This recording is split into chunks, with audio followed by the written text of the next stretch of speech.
여러분은 이 어떤 호칭에 더 익숙하십니까? 동사무소, 주민센터, 행정복지센터. 어느 호칭에 익숙하시죠? 이게 나이 드신 분들은 동사무소에 익숙하고, 왜냐하면 주민센터라는 호칭이 언제 바뀌었냐면 2007년에 바뀌었다고 합니다. 그리고 이제 이게 또 다시 바뀌었는데 2016년에 행정복지센터라고 바뀌었다고 합니다. 아마 우리 여기 계신 젊은 사역자분들은 뭐 주민센터 뭐 이렇게 굉장히 익숙할 것 같고, 저는 아직도 동사무소가 익숙합니다. 제가 지난주에 이제 동사무소에 불가피하게 좀 갈 일이 있었습니다. 요즘 다들 그런데 잘 안 가는데 갈 일이 있어서 이렇게 갔더니 그 동사무소 직원하고 그 동사무소 이 동장인지 그분하고 이게 대화하는 걸 제가 옆에서 이렇게 들었어요. 어떤 대화를 했냐면, 아마 이 여직원이 그 각 교회마다 돌아다니면서 이번 주 예배를 좀 자제해 달라, 이 그 연락문을 들고 각 교회를 다 방문을 한 모양입니다.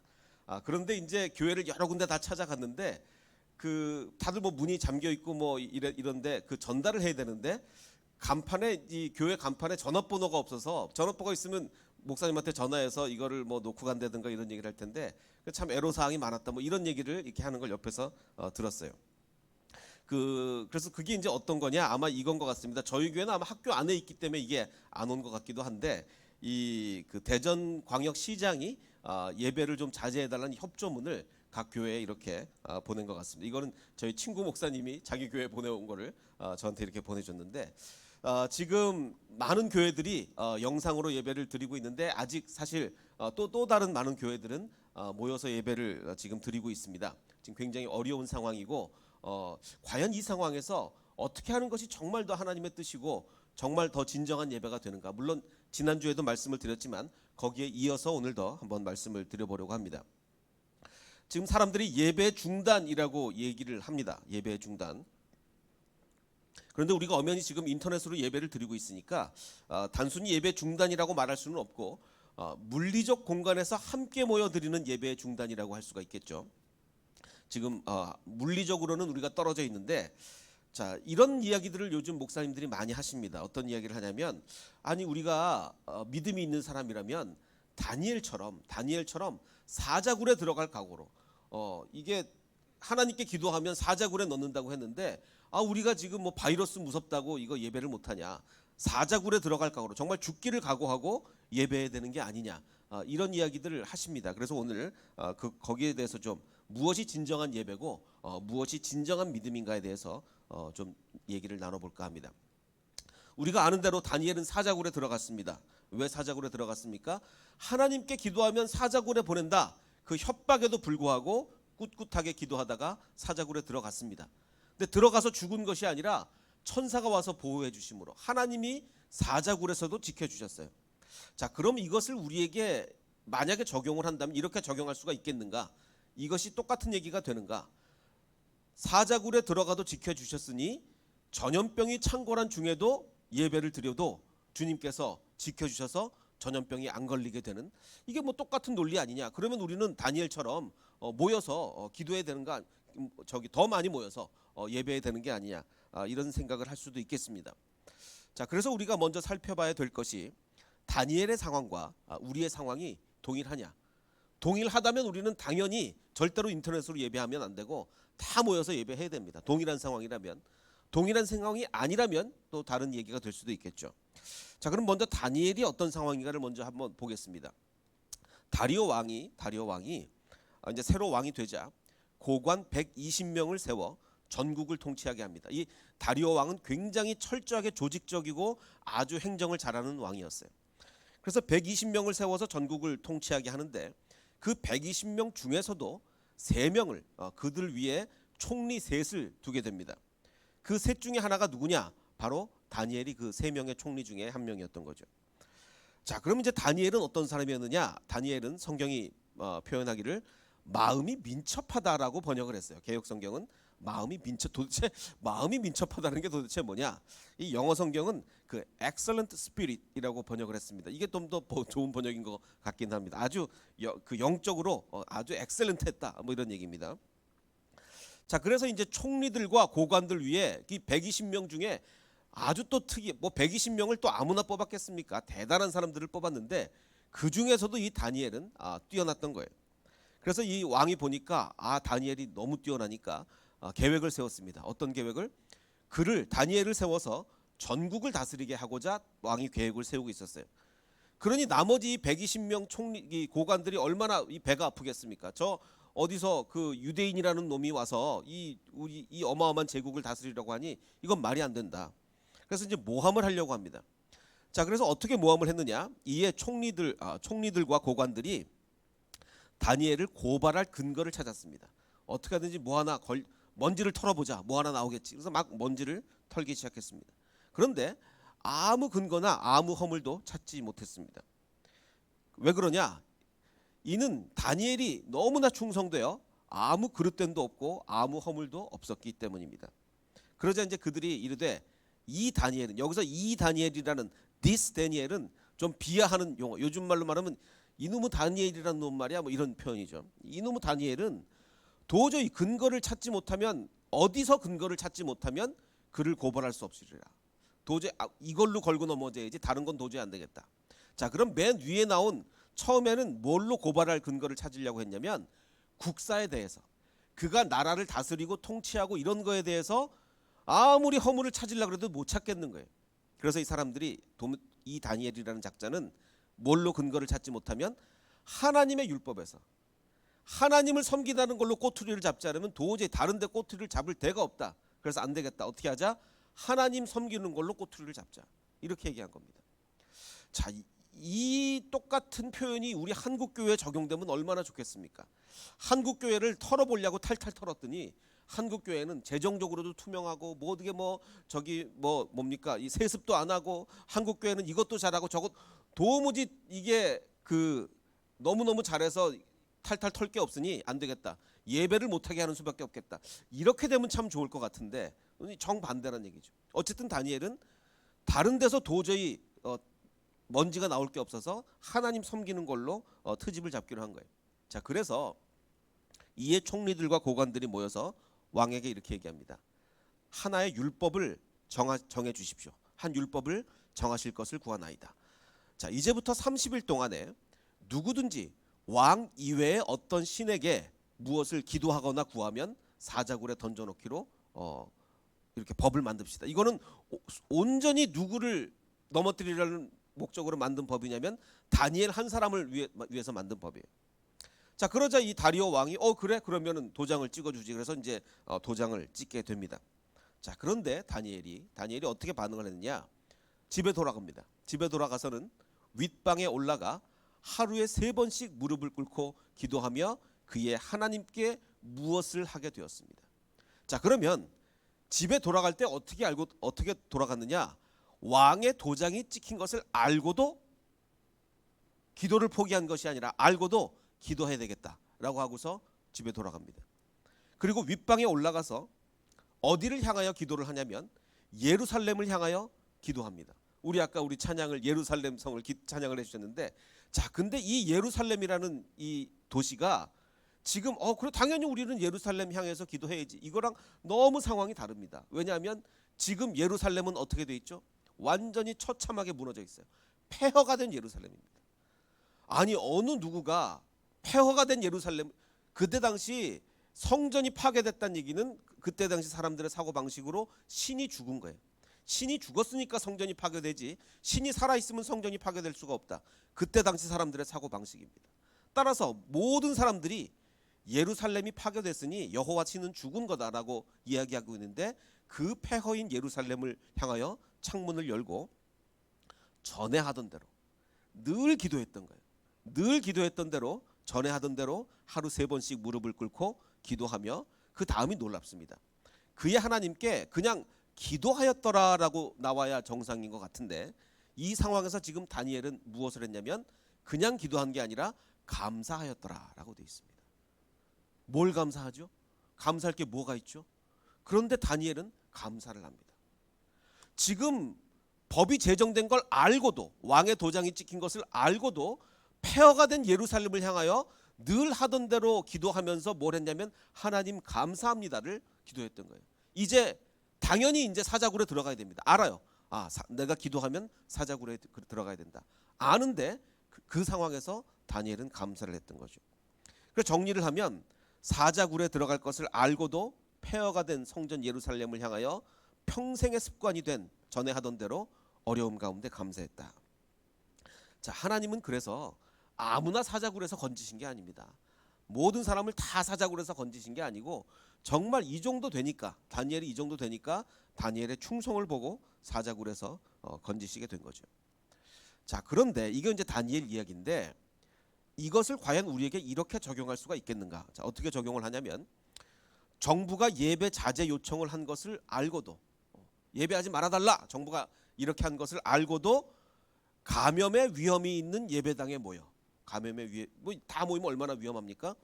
평생의 습관이 된 전에, 정말 우리가 평생 예배를 드려왔으니 평생의 습관이 된 전에 하던 대로 어려움 가운데 감사하며 예배한다. 자, 이게 그러면 이게 다니엘의 이야기를 우리가 제대로 잘 적용을 한 거냐, 제대로 잘 적용을 한 거냐? 자, 첫 번째 의문, 이들의 충성을 보시고 하나님이 그러면 감염되지 않게 하시, 마치 다니엘을 사자굴에서 건지신 것처럼, 사자가 물지 못하게 막으신 것처럼, 자, 이들이 이렇게 열심히 예배하려고 하였으니 내가 너희에게 은혜를 베풀어서 한 명도 바이러스에 걸리지 않게 하겠다. 자, 이렇게 하실 거냐, 이렇게 하실 거냐? 또는 설사 뭐 바이러스가 걸리지 않게는 안 하신다 할지라도 그러면 이런 결과는 혹시 나올 수 있지 않는가? 두 번째, 감염이 혹시 되더라도 그래서 만약에 순교를 한다. 그러면 이렇게 순교적 영광이 아니냐. 내가 죽기를 각오하고 하나님께 예배를 드렸으니 이건 정말 하나님께 영광을 돌려드린 거 아니냐. 두 가지 중에 한 가지만 돼도 우리는 모여서 예배해야죠. 그렇지 않습니까? 이거 두 가지 중에 한 가지만 된다 하더라도 우리는 모여서 예배해야 돼요. 근데 둘 다 아니라면 우리는 영상으로 예배를 해야 됩니다. 자, 그럼 이 두 가지를 우리가 하나씩 풀어가 보도록 하겠습니다. 지금 뭐 신천지가 정말 큰 문제를 일으키고 있는데, 이 신천지만한 이단은 아니지만 또 이제 JMS라는 이단이 있습니다. JMS라는 그 정명석이라는 교주가 있는 이 JMS 이단이 있는데, 자, 이 정명석이라는 교주가 자기 그 신도들에게 그 코로나 부적을 하나 써줬습니다. 뉴스 보셨습니까? 자기가 이제 글을 쓰는 거. 이 사람도 뭐 말은 예수님을 믿는다고 하는 그 집단이긴 한데 뭐라고 썼냐면 주의 말씀이 코로나 절대 방지약이다. 이렇게 해서 자기 사인을 해서 이거를 가지고 다녀라. 이렇게 했고, 더 유치한 건 이제 그림까지 그렸어요. 말씀이 코로나 절멸 무기다 하면서 이제 칼까지 하는 이런 그림을 그려가지고 교인들한테 나눠줬다고 하는데, 그러면 이걸 가지고 다니면, 내 부적을 가지고 다니면 이제 코로나 걸리지 않는다라고 했는데, 이제 얼마 전에 JMS에서 이제 확진자가 나왔습니다. 그런데 자, 이것처럼 우리도 우리가 정말 충성으로 예배하면 하나님이 그 충성을 보시고 감염되지 않게 하시느냐, 이거를 오늘 함께 얘기를 해보겠습니다. 우리가 구별해야 될 두 가지 개념이 있습니다. 어떤 개념이냐면, 첫째, 하나님이 하실 수 있는 일. 하나님이 전지전능하신데 하나님이 하실 수 있는 일과 하나님이 평소에 하시는 일은 다르죠. 하실 수 있다고 하는 건 아닙니다. 하실 수 있는 일과 하는 일은 다르죠. 자, 예를 들면 이렇습니다. 예를 들면 하나님은 홍해든 어떤 바다든지 간에 하나님은 바다를 가르실 수 있다. 이건 맞죠. 하나님은 전지전능하시니까 바다를 가르실 수 있습니다. 자, 그런데 그렇다고 해서 하나님이 바다를 늘 가르시느냐? 이건 굉장히 다른 문제입니다. 하나님이 바다를 가르실 수 있는 거하고 평소에 늘 가르시느냐? 이거하고는 아주 다른 문제라는 거죠. 이거를 구별하지 못하면 큰일 나는 겁니다. 마찬가지로 하나님은 예배하는 자를 감염되지 않게 하실 수 있다. 전지전능하시니까 감염되지 않게, 병에 걸리지 않게 하실 수 있다. 이것과 하나님은 예배하는 자들에게는 절대로 감염되지 않게 하신다와는 굉장히 다른 문제죠. 이거를 구별을 해야 된다는 겁니다. 자, 제가 뭐 설교 시간에 몇 번 예를 들었던 사건인데, 이 십자군을 보면 옛날에 십자군이 굉장히 여러 차례 있었습니다. 그 중에 아주 특이한 십자군이 있었는데 그걸 소년 십자군이라 그러죠. 1212년입니다. 외우기도 좋고 12살짜리입니다. 1212년에 12살 정도의 어떤 한 소년이 왕에게 찾아옵니다. 프랑스 왕에게 찾아와서 자기가 예수님께 편지를 받았다라고 이렇게 주장을 합니다. 그리고 편지를 갖고 왔어요. 그 왕한테 보여줍니다. 십자군의 출발을 명하는 십자군의 징집을 원하는 그리스도의 편지다라고 하면서 왕에게 이렇게 들고 옵니다. 근데 왕은 뭐 이게 말이 안 되는 얘기고 12살짜리 꼬마고 뭐 이러니까 왕은 그 편지를 이제 무시하게 됩니다. 자, 그러자 이 12살짜리 꼬마는 십자군을 직접 일으키기로 결심을 하게 됩니다. 그래서 12살짜리 꼬마가 십자군을 일으키니 많은 어른들은 거의 안 온 것 같고 많은 소년들이 그 십자군에 참여를 하게 됐습니다. 그래서 이 소년 십자군에 몇 명이 따라 나섰느냐? 2만 명의 소년들이 2만 명의 소년들이 소년 십자군에 가담을 합니다. 근데 뭐 이제 애들이고 하니까 지금 이 그 이슬람 세력을 무찌르러 가야 되는데 뭐 도대체 어디로 가야 되는지도 모르고 뭐 길을 뭐 요즘처럼 뭐 내비게이션이 요즘 뭐 길만 찍으면 가는데 내비게이션도 없고 아무것도 없으니까 그냥 무작정 배 타자 그리고 항구로 갔어요. 배 타자 그리고 항구로 갔는데 뭐 배를 탈 돈이 있습니까? 뭐가 있습니까? 자, 그러자 이 아이들이 뭐라고 생각했냐면 하나님이 홍해바다도 가르지 않았느냐, 홍해바다. 그러니까 우리 앞에 우리가 지금 십자군 하나님의 일을 위해서 하나님께 목숨을 바쳐 일하기 위해서 십자군을 모였는데 하나님이 이 바다 안 갈라 주시겠느냐라고 하면서 어떻게 했습니까? 바다로 뛰어들었어요. 바다로. 자, 그리고서 많은 아이들이 익사했습니다. 당연하죠. 하나님 바다 안 갈라 주셨어요. 하나님이 가르실 수 있지만 안 갈라 주셨습니다. 왜? 하나님은 바다를 가르실 수 있지만 가르시는 분은 아니기 때문에. 홍해바다를 한 번 갈랐지만 필요할 때마다 매번 그 바다를 가르치지는 않는단 말이에요. 자, 그래서 많은 아이들이 처참하게 익사했습니다. 그리고 남은 아이들은 상인들에 의해서 노예로 팔려가게 됐죠. 자, 그래서 우리가 아까 제가 드렸던 의문, 바다를 가르시는 일은 하나님이 하실 수 있는 일인가 하시는 일인가? 하실 수는 있습니다. 왜? 우리는 어떻게 알아요? 출애굽기에 보면 홍해바다를 가르셨잖아요. 안단 말이에요. 자, 그런데 하실 수는 있는데 늘 하시냐, 늘 바다를 가르시냐, 이건 아니란 말이죠. 그건 어떻게 알 수 있습니까? 교회의 역사가 그렇지 않다고 얘기합니다. 교회 역사가. 그래서 우리는 성경을 해석할 때 교회 역사가 너무너무 중요한 거예요. 사실 교회의 역사가 없으면 우리는 성경을 아예 해석을 할 수가 없습니다. 몇천 년 전에 그 텍스트만 가지고 어떻게 성경을 해석하겠습니까? 그동안 쌓여온 교회의 역사가 있어야 우리는 성경을 올바로 해석할 수 있는 거예요. 그래서 교회의 역사를 통해서 우리는 파악을 해야 되는데 성경의 올바른 해석은 반드시 교회의 역사를 통해서 가능하다. 자, 그럼 이걸 오늘날의 문제에 적용을 해보면 좁은 공간에 모여서 많은 사람들이 예배를 드리는데 뭐 신천지야 거긴 뭐 가짜니까 뭐 병에 막 걸리더라도 신천지 앞 가짜니까 막 병에 걸리더라도 우리는 진짜인데 하나님이 다 지켜주셔서 병에 안 걸릴 거 아니냐. 자, 이거는 감염되지 않게 하는 것은 하실 수 있는 일입니까? 하시는 일이겠습니까? 이게 중요한 거예요. 자, 먼저 하실 수 있는 일인지를 한번 보겠습니다. 자, 우리가 출애굽기의 그 10가지 재앙 중에 5번째 재앙이 있습니다. 가축들이 전염병에 걸리게 되는 건데 하나님이 이렇게 말씀하십니다. 내가 그 가축에게 심한 돌림병을 내가 돌게 할 거다. 가축들이 병에 걸리게 할 건데, 자, 그런데 이스라엘의 가축과 애굽의 가축을 구별할 거다. 그래서 이스라엘 자손에게 속한 가축은 한 마리도 죽지 않고 애굽에 속한 가축만 다 죽게 하겠다. 이건 하나님의 능력이 아니면 불가능한 겁니다. 어떻게 그 세균이나 바이러스가 이 전염을 시키는데 이스라엘 가축은 전염을 안 시키고 애굽의 가축만 전염을 시키겠습니까? 이건 하나님의 능력이 아니면 불가능한 거예요. 자, 그런데 결과적으로 딱 뚜껑을 열고 보니까 바로가 사람을 보내어 본즉 이스라엘의 가축은 하나도 죽지 않았어요. 애굽의 가축들만 다 죽어나갑니다. 그래서 우리는 이 사건을 통해서 우리가 뭘 알 수 있습니까? 아, 바이러스나 세균을 누구한테 감염시키고 누구한테 감염시키지 말지 이건 하나님이 일일이 다 하실 수가 있구나. 하나님은 그렇게 능력이 있는 분이구나. 그래서 근데 이걸 적용할 때 좁은 공간에서 많은 사람들이 예배를 드려도 감염되지 않게 하는 거 하실 수 있는 일입니까? 아닙니까? 하나님이 하실 수 있습니까? 아닙니까? 네, 하실 수 있습니다. 우리는 성경을 통해서 알고 있어요. 자, 그런데 역시 이것을 하시는 일인가? 우리는 교회의 역사가 뭐라고 얘기하고 있습니까? 아니요. 하나님이 늘 하시는 일은 아니라고.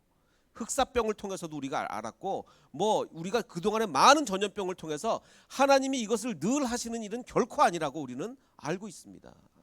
하실 수 있는 일과 하시는 일은 이만큼 다른 거예요. 자, 그래서 첫 번째 우리 질문, 다니엘과 이 우리의 사건을 비교할 때 정말 우리가 충성되게 예배하면 하나님이 절대로 감염 안 되게 하실 거냐 아니란 얘기죠. 우리가 성경을 통해서 알게 되는 것은 또 교회 역사를 알게 다르다는 거죠. 성경을 통해서 뭘 압니까? 하나님이 하실 수 있는 일이 뭔지를 성경을 통해서 압니다. 그런데 교회 역사를 통해서 아는 것은 하시는 일이 무엇인지 우리는 알게 된다는 것이죠. 모여서 예배 드리면 병 걸립니다. 이건 분명한 거예요. 교회 역사가 성경을 그렇게 해석하라고 우리에게 얘기해 주고 있습니다. 자, 그럼 두 번째, 첫 번째 문제는 해결이 됐고, 두 번째 문제는 뭐였습니까?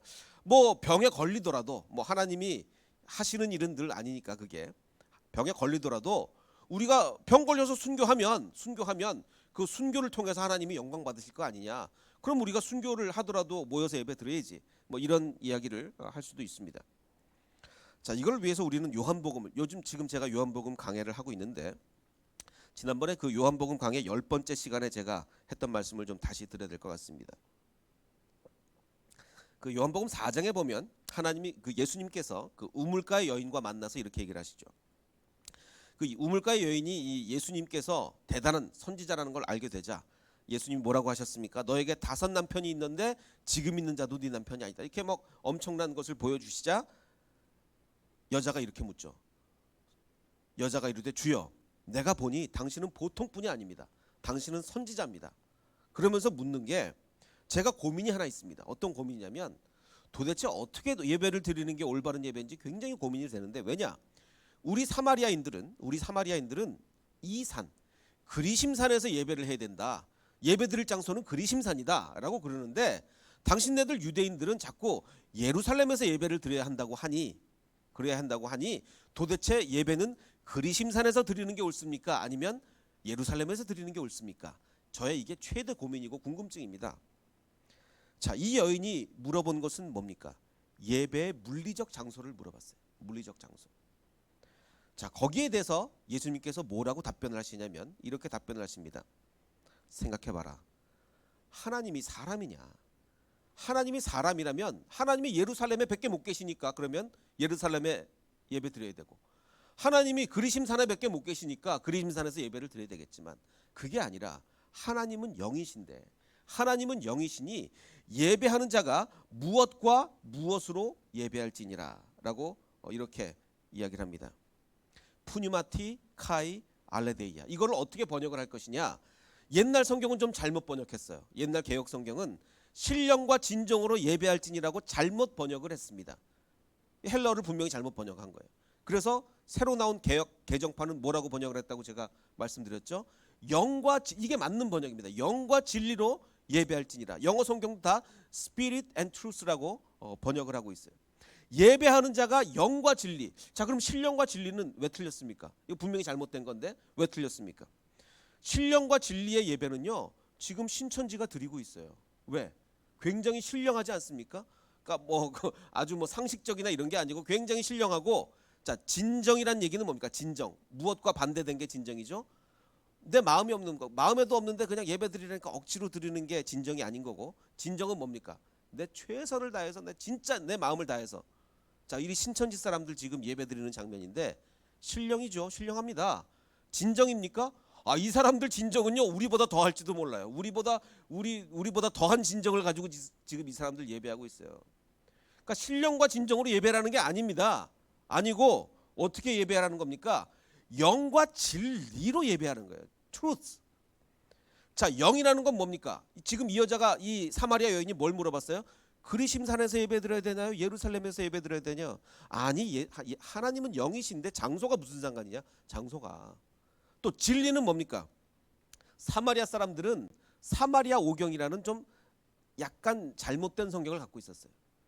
근데 예수님이 하시는 말씀은 뭐예요? 진짜 진리로, 잘못된 성경으로 하지 말고 진짜 진리를 가지고 예배해야 될 거 아니냐. 이걸 오늘날에 적용하면 어떻게 됩니까? 오늘 지금 이 한국 상황에 코로나로 어려움을 겪고 있는 한국 상황에 적용을 하자면 예배하는 자가 영으로 예배하라. 영이신 하나님을 예배하시는 거니까 영상 예배가 당연히 가능한 거 아니냐. 꼭 여기 모여야 되냐. 여기 모이지 않고도 우리는 얼마든지 예배할 수 있다. 가정에서 영상으로 얼마든지. 왜 하나님은 영이신데 예배실에만 계시겠느냐. 가정에도 계신데 왜 예배 못하냐. 그리고 진리는 뭡니까? 신천지처럼 거짓 복음을 가지고 예배하지 말고 진리의 말씀으로 해라. 신천지의 그 엉터리 말씀으로 예배하지 말고 진리를 가지고 예배하라. 주님께서는 우리에게, 우리 한국교회에게 지금 이 말씀을 분명히 하고 계시다고 믿습니다. 자, 아까 제가 지금 우리 상황이 다니엘하고 같은 상황이냐 다른 상황이냐 이걸 제가 질문을 던졌는데, 지금 정부가 그 예배 드리지 말아달라고 이렇게 협조 요청을 하고 있습니다.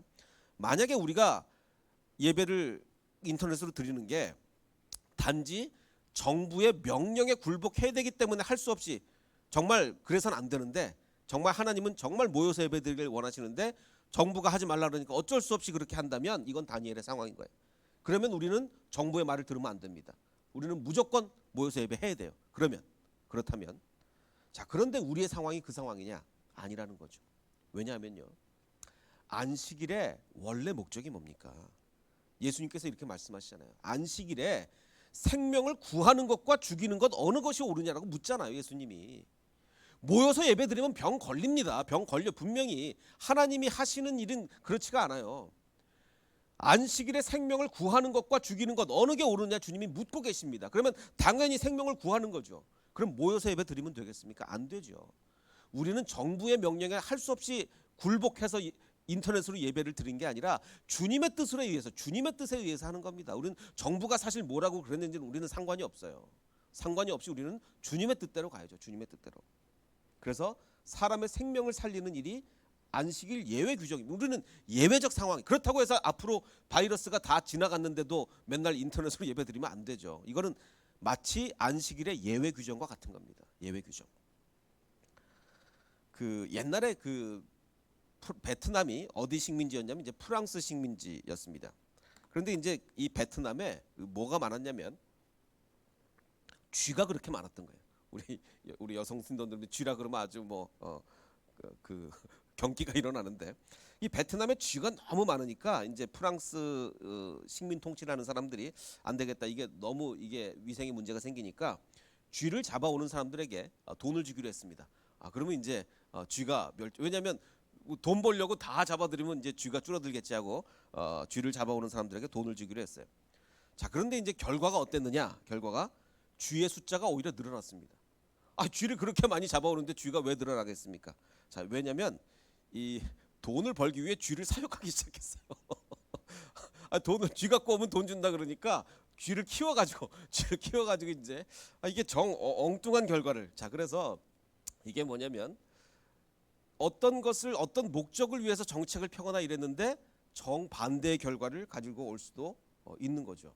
마찬가지로 우리를 지금 이 상황에서 예배를 강행한다. 그러면 우리가 생각하는 결과는 예배를 강행하자. 정말 주님께 그래도 모여서 예배하고 모여서 기도하자 해서 우리가 그 원하는 결과는 뭡니까? 모였는데 병도 안 걸리고, 모였는데 뭐 더 믿는 자들이 이런 결과를 가지고 오면 좋은데 그게 아니라는 거예요. 우리가 원하는 것 정반대의 결과를, 괜히 병만 더 퍼지고, 그럼 사람들이 뭐라 그랬습니까? 예배드리는 저 기독교나 신천지나 다른 게 똑같은 거 아니냐, 신천지하고. 이런 얘기를 할 수가 있다는 거예요. 자, 제가 지난 시간에도 말씀드렸지만 흑사병 이후에 교회가 엄청난 변화를 겪습니다. 흑사병이 어떤 변화를 겪었습니까? 교회의 권위가 땅에 떨어졌어요. 왜? 기도하면 흑사병 물러갈 겁니다. 모여서 기도합시다 그랬는데 모여서 더 죽었단 말이에요. 그러니 교회의 권위가 땅에 떨어지는 거죠. 그래서 결국은 르네상스까지 가는 거 아니겠습니까? 마찬가지로 이 코로나 사태 이후로 아마도 우리 한국 교회는 코로나 전과 코로나 후가 굉장히 다를 겁니다. 굉장히 다를 거예요. 정말 앞으로 우리가 한 달이 될지 우리가 영상으로만 예배 드려야 될 것 같은데, 이런 사태는 전에도 없었고 후에도 없을 거 아니겠습니까? 자, 정말 이 코로나 사태 이후에 한국 교회가 굉장히 큰 변화를 겪을 건데, 우리는 과연 이 상황에서 선한 능력을 발휘할 수 있느냐? 그래서 코로나가 지나간 후에 한국 교회가, 이게 바로 위기인데, 위기가 곧 기회란 말이 뭡니까? 이 코로나의 위기를 한국교회가 정말 잘 이겨내면 정말 한국교회 제2의 부흥이 가져올 수 있습니다. 어떻게 극복하느냐에 다른 거예요. 사람들이 칭찬할 수가 있죠. 야, 한국교회 정말 다르구나.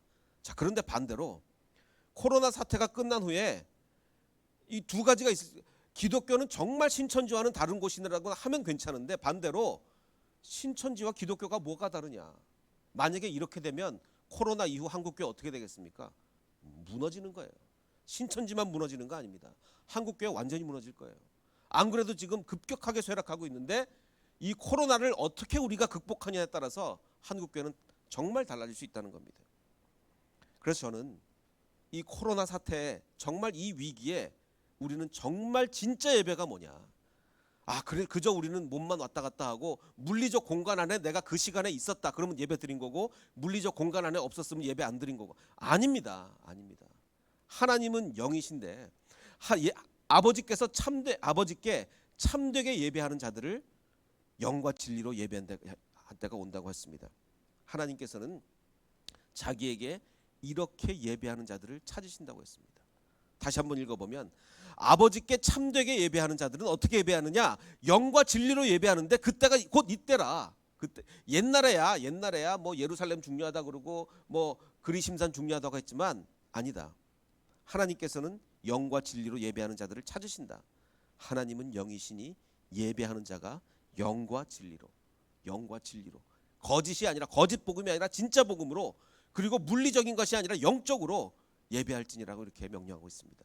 그래서 비록 우리가 정말 온라인으로 인터넷으로 예배를 하고 있지만 우리 정말 함께 예배하는 모든 햇세대의 가족들, 가정에서 예배하는 모든 분들이 영과 진리로 예배하는 우리 모두가 되기를 주님의 이름으로 축원합니다.